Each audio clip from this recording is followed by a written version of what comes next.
Hi there, this is Jake. Welcome to my channel. And then in this tutorial video guys, we will learn how to create Fahrenheit to Celsius converter in Python programming language. Before we continue, thank you so much for all my subscribers in my channel. I really appreciate your support by subscribing, the likes, the comment, the suggestion. Thank you so much. I hope that you will continue to support my channel. We are growing gradually in terms of my numbers. If you are new with my channel, please hit the like button, click the notification bell so that you will be notified with my upcoming videos, and share. And most importantly, to support my channel, please subscribe. Your subscription is very important to help me grow. And also it motivates me to work hard to produce more tutorial videos on computer programming and technology and life. So let's get started. I'm using Visual Code as my text editor.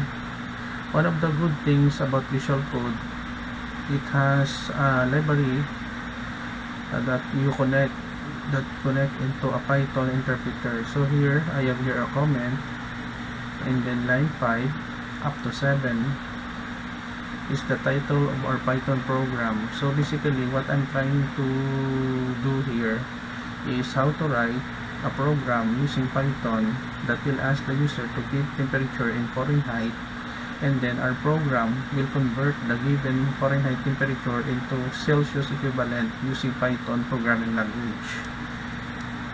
So in line number 5, we have here the title of our program, and then 8, new line, and then here variable Fahrenheit, int, input enter temperature in Fahrenheit.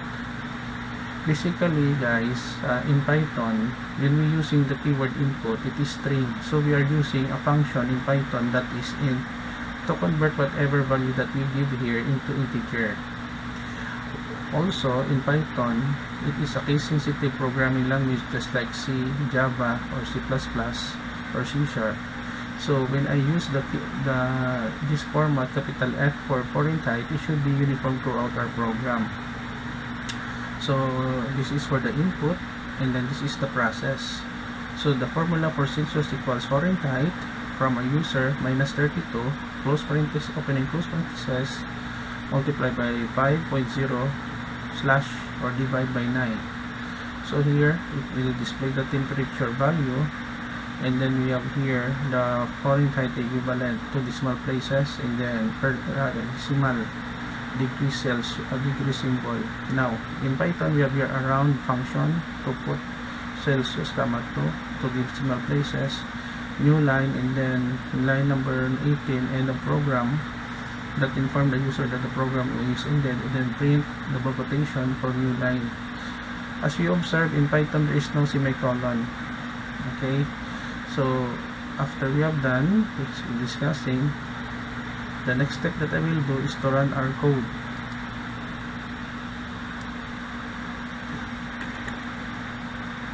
Let us go to run, click start without debugging.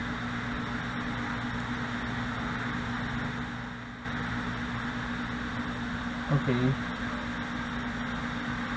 so here enter temperature in Fahrenheit. Let's see,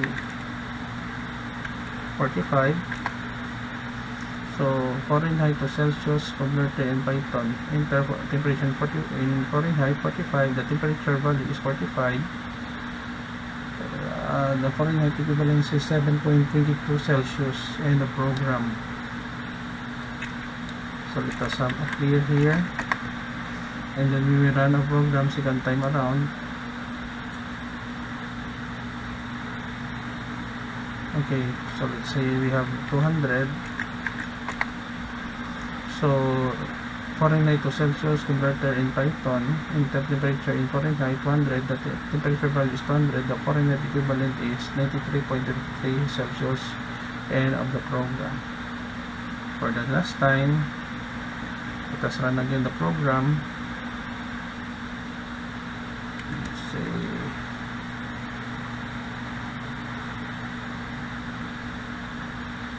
Okay, I will stop. I will run again.